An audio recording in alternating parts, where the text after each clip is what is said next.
Jordan Sawyer, co-founder of Code Chemistry. In today's Under the Microscope, I'm going to be discussing all things countdown timers for email marketing.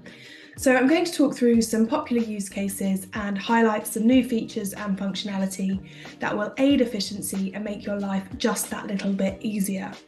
So first up, a quick speedy overview of the humble countdown timer.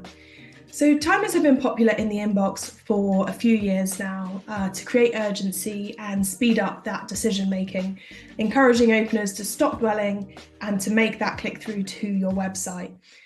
And timers are used throughout the year to count down to the end of something important. So whether that's a sale starting or ending, an event that's about to start, a countdown to checking in for your flight, or perhaps a subscription that needs to be upgraded soon. There's just something about that visual representation of time ticking away that captures attention and makes openers spring into action. So timers actually don't have to only be counting down though. They can also count up, and that's actually one of my favourite use cases. So showing how long it's been since the opener did something. So for example, a cart abandonment email with the timer counting up from how long ago you left your items in your basket. Something like, hey Jordan, we've been waiting 3 days for you to come back and make your purchase. Or perhaps a travel business or a hotel, it's been 63 days since you last stayed with us. That content, it's catchy, it's fun, and it's a play on the traditional timer, but it prompts action and it creates a slightly different sense of urgency, but one that's super important to capture. Timers can also be configured to have a unique end time for every recipient. So you guessed it, we call this a personalised timer. It's personalised to each individual. That's great for things like subscription end dates or behavioural-based time-sensitive offers like discounts that are valid for 48 hours from when a recipient signs up to receive your emails. So that's a few use cases and ideas for how to implement countdown timers. Now I want to discuss a few important considerations that you need to think of before jumping ahead with timers. So when deciding to factor timers into your strategy, you need to consider the level of customization that you need. So for example, at Code Chemistry, we offer complete and total customization as standard. You can create your own background image, use your own custom fonts, and design totally brand-specific, bespoke timers for your needs, regardless of whatever plan you've signed up for. You can also control other elements such as how long you want your timer to tick for.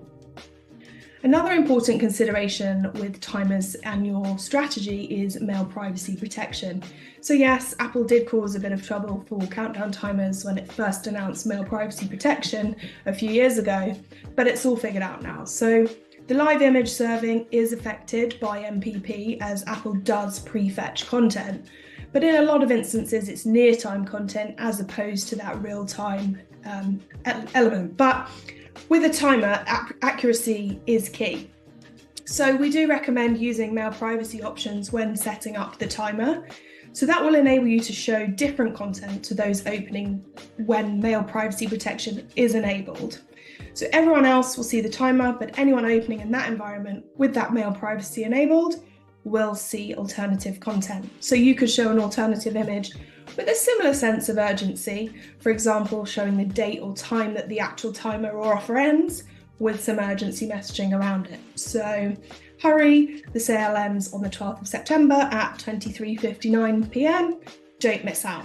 So timers are still really relevant despite some MPP challenges, but they continue to work in the vast majority of inboxes, and you have full control over what's shown to those opening in that mail privacy protected environment.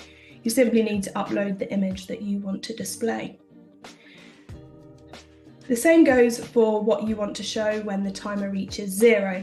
So we highly recommend switching the expired timer to a different image with a win-back messages once your timer hits 0. That means that any of your long-tail openers, so people that open once the offer's already expired, still have a relevant experience. They're late to the party, but they don't just see a timer that says 0 and jump straight out of your email. No, they actually see a message that says, hey, you've missed this offer, but you can still shop with us or you can still take action. And that might just encourage them to click through on the content and still engage because you're showing them something that's relevant. So on that note, we also offer the click management as standard. So you can control where your openers click through to, when the timer is active and when it's over. So again, you're maximizing that connection opportunity and that revenue opportunity.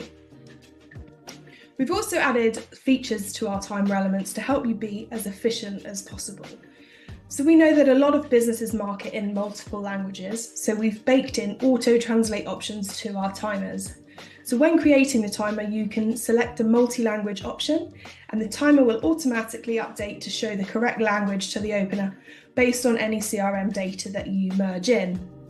But so the language mapping can be configured once you set up your account in your account settings, and then that functionality can be used to auto-translate all of your timers across the board, which is a super efficient and time-saving piece. Finally, we heard you when you said you don't want to manually build timers every time, and that you don't want lockdown template options either. So we've added brand configuration options in our settings that allow you to predefine all of your color mappings, so that we can then quick design your timer for you. So you map all of the colors, so the color you want the labels to be, the time parts to be, the background color. You set all of that up, and then when you click on create timer, you'll go through to the design lab, and all you need to do is set the size of your canvas and choose what you want to display. So days, hours, minutes, seconds, or just hours, minutes and seconds. However you want that timer to be configured, you click next and we will automatically design you that perfectly branded timer that is built just for you based on your configuration. So I appreciate I've covered a heck of a lot of information about countdown timers in this Under the Microscope session, but I haven't gone under the hood of the platform, and that's because I want you to be in the driving seat. So we're offering a 7-day free trial with no obligation to anybody that wants to see what all the fuss is about. If you want to learn more about code chemistry, you can simply sign up for a free trial and have a look around. If you want to do that, the details are below.